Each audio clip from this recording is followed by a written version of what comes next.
Welcome है आप सभी का एक बार फिर से आज के इस वीडियो पर, जिसमें आज हम और आप मिलकर दुनिया के सबसे हटके, अनोखे, विचित्र देश के बारे में जानेंगे। इस देश में तो लोग पढ़े लिखे तो होते ही नहीं हैं, इसके अलावा तो यहाँ विश्व के सबसे लंबाई वाले इंसान रहते हैं। दोस्तों, इतना ही नहीं, यहाँ की सरकार सैनिकों को ही देश की महिलाओं से अनैतिक संबंध बनाने की इजाजत देती है। यहाँ की जनजातियों की परंपराएं, इतिहास और रीति रिवाज देखकर आप हैरान रह जाएंगे। यहाँ की शादियों में लड़के वाले लड़कियों को दहेज देते हैं। जो लड़का जितनी ज्यादा गाय या भैंस देगा, वही लड़की उससे शादी कर लेगी। यह सबसे नया देश है जो हाल फिलहाल में ही आजाद हुआ है। तो जानने के लिए इतने सारे अमेजिंग फैक्ट, वीडियो को एक लाइक देकर वीडियो के आखिर तक बने रहें। दोस्तों, हम जिस देश की बात कर रहे हैं वह अफ्रीका महाद्वीप में आता है और इस देश का नाम है साउथ सूडान। अगर इसके क्षेत्रफल की बात करी जाए तो यह कंट्री कुल 6,44,329 स्क्वायर किलोमीटर के एरिया में फैली हुई है, जो भूमि के हिसाब से दुनिया की 41वीं बड़ी कंट्री है, जिसकी जनसंख्या 1,28,00,000 के करीब है और जनसंख्या के मामले में यह दुनिया का 75वां सबसे बड़ा देश है। इसके अलावा यहाँ के 80% लोग अपने गांव में रहते हैं, तो केवल 20% आबादी शहरों में रहना पसंद करती है। दोस्तों, साउथ सूडान की राजधानी जुबा शहर है, जो यहाँ की सबसे बड़ी सिटी भी है। कभी सूडान और साउथ सूडान एक ही देश हुआ करते थे, पर गृह युद्ध और आपसी मतभेद के कारण ये दो हिस्सों में बट गए। साउथ सूडान में अमीरी का मतलब होता है जानवर। जिस परिवार या व्यक्ति के पास जितने ज्यादा जानवर, वह उतना ही ज्यादा अमीर।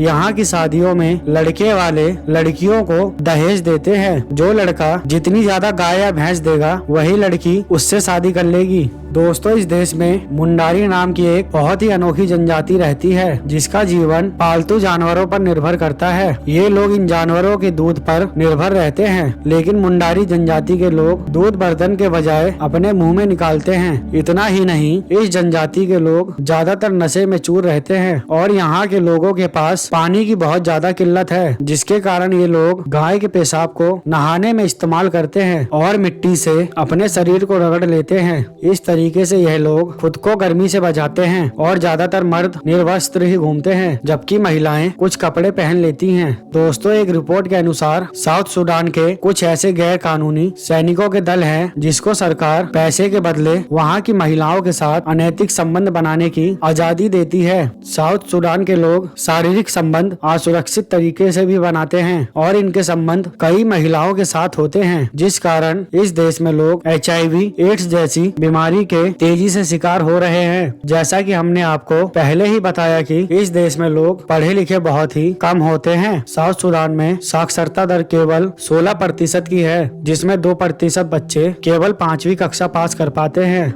दोस्तों, 1 जनवरी 1956 को सूडान आजाद हो गया था, लेकिन आपसी मतभेद के कारण साउथ सूडान 9 जुलाई 2011 को सूडान से आजाद हुआ। इसीलिए यह दुनिया का सबसे नया देश माना जाता है। और हैरान करने वाली बात यह है कि आजाद होने के बाद इस देश में जो पहला बच्चा पैदा हुआ, उसका नाम इंडिपेंडेंट ही रख दिया गया, लेकिन वो बच्चा केवल 1 साल की उम्र में ही इस दुनिया को छोड़कर चल बसा। दोस्तों, साउथ सूडान में गरीबी का हाल यह है कि यहाँ रहने वाले लोग प्रतिदिन केवल 70 रुपए ही कमा पाते हैं। साउथ सूडान के लोग आज भी घास फूस के घरों में रहते हैं, जिनके पास टॉयलेट की भी सुविधा मौजूद नहीं है। दोस्तों, इस देश के लोगों को दुनिया में सबसे लंबा माना जाता है और यहाँ की औसतन हाइट 7 फीट की है। मतलब एक नॉर्मल इंसान जब इनके साथ खड़ा होता है तो वो भी बौना नजर आता है। इस देश के लोग इंग्लिश भाषा अच्छे से बोलते और समझते हैं। यही कारण है कि यहाँ की राष्ट्रीय भाषा इंग्लिश है, पर इसके अलावा भी यहाँ 60 से अधिक अलग अलग प्रकार की बोलियां बोली जाती हैं। पैसे के रूप में यहाँ पौंड चलता है, जिसे साउथ सूडान पौंड कहते हैं, और एक SSP बराबर भारत के 57 पैसे बैठता है। बाकी अफ्रीकी देशों के मुकाबले साउथ सूडान की परंपराएं सबसे अनोखी और विचित्र है, लेकिन यहाँ के लोग बाहर से आने वाले पर्यटकों का बहुत आदर सम्मान करते हैं। तो दोस्तों, अगर आपको साउथ सूडान का हमारा ये वीडियो पसंद आया तो इसे एक लाइक देकर अपने दोस्तों के साथ शेयर करें। साथ ही जाते जाते चैनल को सब्सक्राइब कर बेल आइकन प्रेस कर ले, ताकि भविष्य में आने वाली नई वीडियो की सारी अपडेट आपको मिलती रहे। हम मिलेंगे अगली बार एक और नए टॉपिक के साथ। तब तक के लिए नमस्कार। वीडियो देखने के लिए थैंक्स।